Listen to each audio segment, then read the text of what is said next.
This is episode number 68. It's September 11, 2020. Cash Balance Plan Part 2, the 5% Gateway and Minimum Participation Requirement. This is try number 2.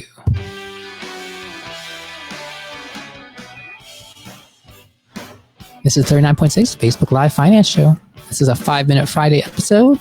This is the show that teaches high earners like yourself how to make your money work for you so you don't have to work for your money. Try 1 did not work. There was no audio. Thanks, Monica, for letting me know. We're starting this over again. If you can hear me, if you can see me, please confirm so I don't waste an episode. All right. I cannot believe it's been 19 years since 9/11/2001. Unbelievable. I was at Duke as a junior. I was going into my, 10:55 to 12:10. It was a small discussion class. I think it was like a English class of some sort. I remember being told by somebody on my way to class. All right. If you can hear me, my one guest in here at the moment, please let me know. All right. So, Cash Balance Plan Part 2. I talked about in Part 1, you have an ERISA qualified, asset protected, potentially gigantic tax savings. There's always going to be some strings attached with any IRS coded special plan. So number 1, any defined benefits plan, any pension has a minimum participation requirement of at least 40% of employees or 50 people. You don't need to have every single person in your company like it was in the old days where everybody got a pension. You only need to have 40% or 50. Now that we have a few more people, if somebody lets me know that you can hear me. Okay, all good. Thank you very, very, very much. Okay, so my plan, we have like 3,000 plus employees and about 300 plus shareholders, maybe 400 plus shareholders. 50 people was all we needed to get the plan going last year. Okay, so that's one hurdle you need to get through is having minimum participation. Okay, that's the easy part. The second, for 401k plans, you have to meet ADP and ACP testing, all these cross-testing things. It's really complicated. Okay, and cash balance pensions, it's like way more complicated. You need an actuary. Okay, if you are self-employed, 1099, this is so easy, like unbelievably easy. You technically, do you need an actuary? I don't know any plans that don't give you one, but you just basically choose your amount and based on how much is in there already and what your age is. And it's really pretty easy. You just can't have a plan projected to exceed the lifetime maximum, which isn't really that hard to do. So in groups, however, it's way more complicated. You have to meet all of these non-discriminatory tests because the government does not want you as an owner of a company or a high earner to give yourself a benefit that is unequal to all of your other employees. So we categorize people as highly compensated employees. That's people who make, let's say, over $130,000, and those who are non-highly compensated employees. Those are below. So that limit goes up with inflation. It's pretty similar to the Social Security wage base. You have to have a similar benefit. If you have the same percentage of people's income get given to them into their pension plan across all employees, that's equally fair. That's no non-discrimination testing that's needed. It's exactly the same for everybody. But you want to be able to give yourself as much as you can for yourself, and you want to keep the quote-unquote cost to your employees as minimal as possible to make it worth it.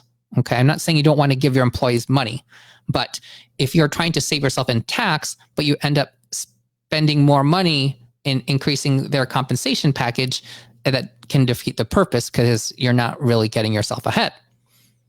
So there are a lot of different ways to do testing. There's this thing called the new comparability method.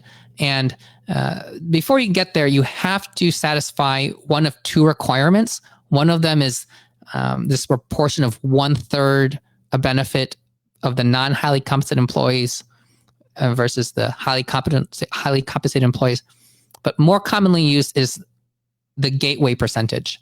Okay, 5% gateway means all of those non-highly compensated employees have to get 5%.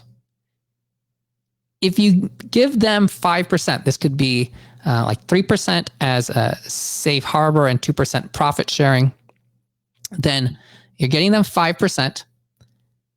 That will open the door for the actuary to do these other cross-testing things to see if they can give you more money relative to the other people.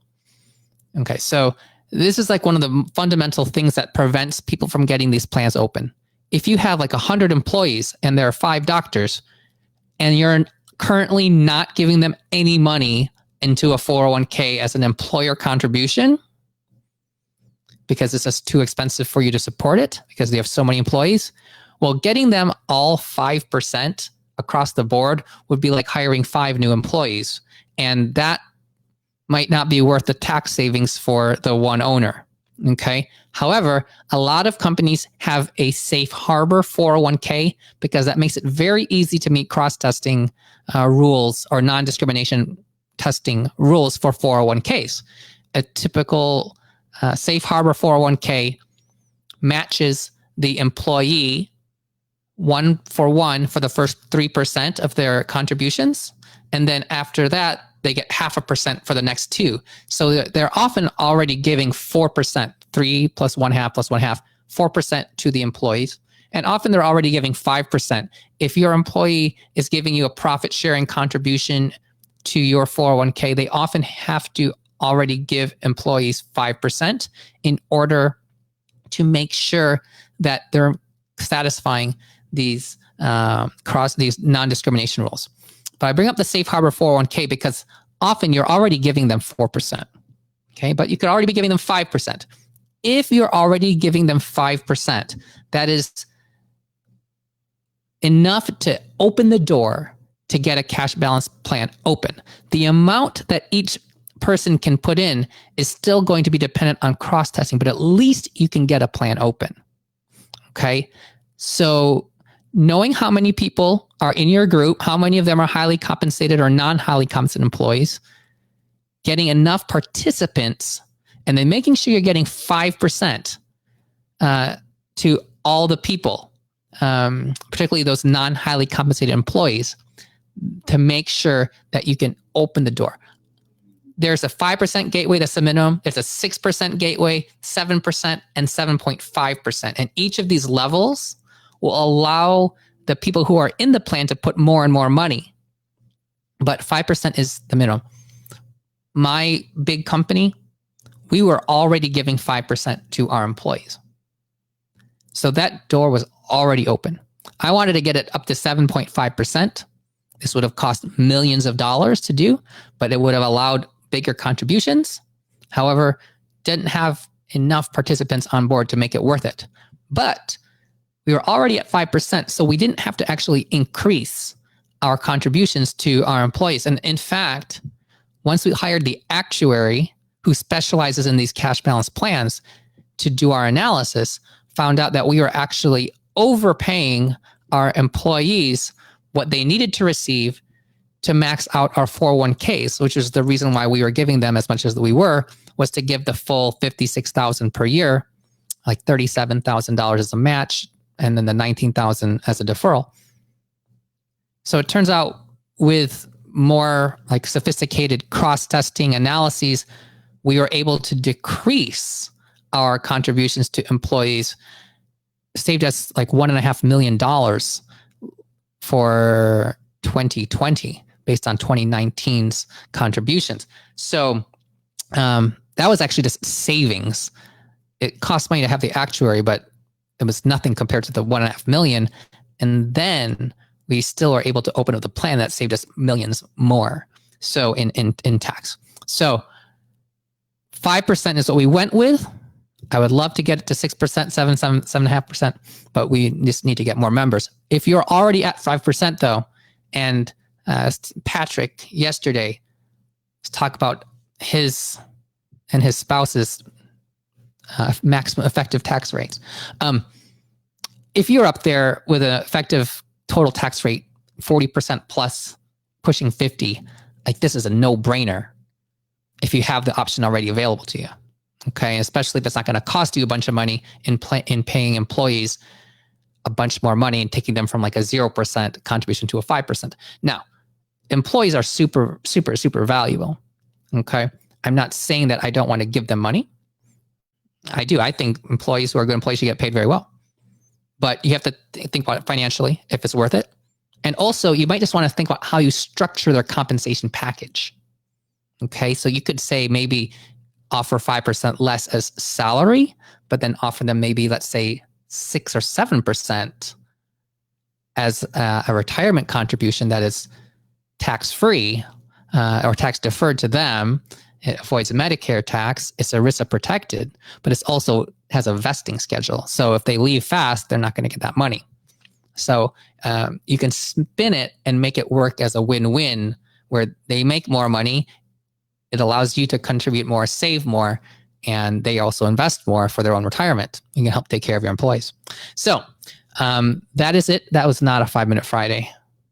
That was a 5-Minute Friday twice. Maybe next time. All right. I can talk about cash balance plans forever. And I will do so again tomorrow. All right. That is it for episode 68. Please join our Facebook group, 39.6 Community. We are knocking on the door, hitting 500 members. Please invite your friends. And until tomorrow, this is simply for your entertainment. Well, really my entertainment. Maybe yours. Not legal advice, not financial advice. Not Monday, September 14th. Please watch out for the launch of the Medicine, Marriage, and Money podcasts available on Google Play and Apple Podcasts. Hopefully more. All right. Until then, until tomorrow, episode number 69. Probably Cash Balance Plan Part 3. Take care.